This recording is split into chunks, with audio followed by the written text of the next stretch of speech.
নারীদের অধিকার ও সম্মান প্রতিষ্ঠা করতে হলে আগে রাষ্ট্রীয় জীবনে আল্লাহর দেয়া বিধান প্রতিষ্ঠা করতে হবে বলে মন্তব্য করেছেন অরাজনৈতিক আন্দোলন হিজবুত তৌহিদের যুগ্ম সাধারণ সম্পাদক রুফাইদা পন্নী। নারায়ণগঞ্জে এক নারী সম্মেলনে তিনি এই মন্তব্য করেন। এ সময় রুফাইদা পন্নী বলেন, বর্তমানে একদিকে নারীদেরকে ধর্মের বিকৃত ব্যাখ্যা দিয়ে ঘরবন্দি করার চেষ্টা চলছে, অন্যদিকে নারী স্বাধীনতার নামে পশ্চিমা জীবন দর্শন আমদানি করা হচ্ছে। এর কোনোটাই নারীদেরকে প্রকৃত স্বাধীনতা বা মুক্তি দিতে পারবে না। নারীদের সত্যিকার সম্মান ও অধিকার প্রতিষ্ঠা করতে হলে আগে সমাজ ও রাষ্ট্র জীবনে ইসলামের সঠিক আদর্শ প্রতিষ্ঠা করতে হবে। আজ শুক্রবার নারায়ণগঞ্জ জেলা শিল্পকলা একাডেমিতে হিজবুত তৌহিদের উদ্যোগে এই নারী সম্মেলনের আয়োজন করা হয়।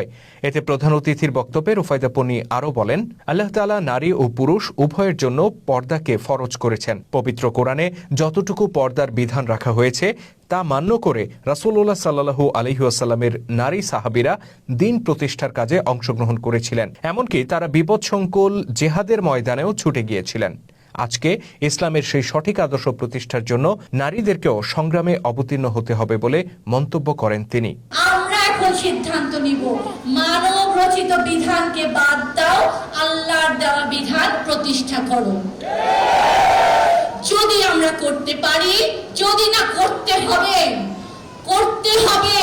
যদি বাঁচতে চান, যদি দেশ রক্ষা করতে চান, নিজেকে রক্ষা করতে চান, যদি অভ্যস্ত শিবিরে যেতে না চান, যদি ধর্ষিতা নারীর কাতারে দাঁড়াতে না চান, যদি আপনাদের পুরুষদের হারাতে না চান, ধর্ম যদি হারাতে না চান, তাহলে সবাইকে এখন ঐক্যবদ্ধ হবে আল্লাহর এই বিধানকে প্রতিষ্ঠা করার জন্য।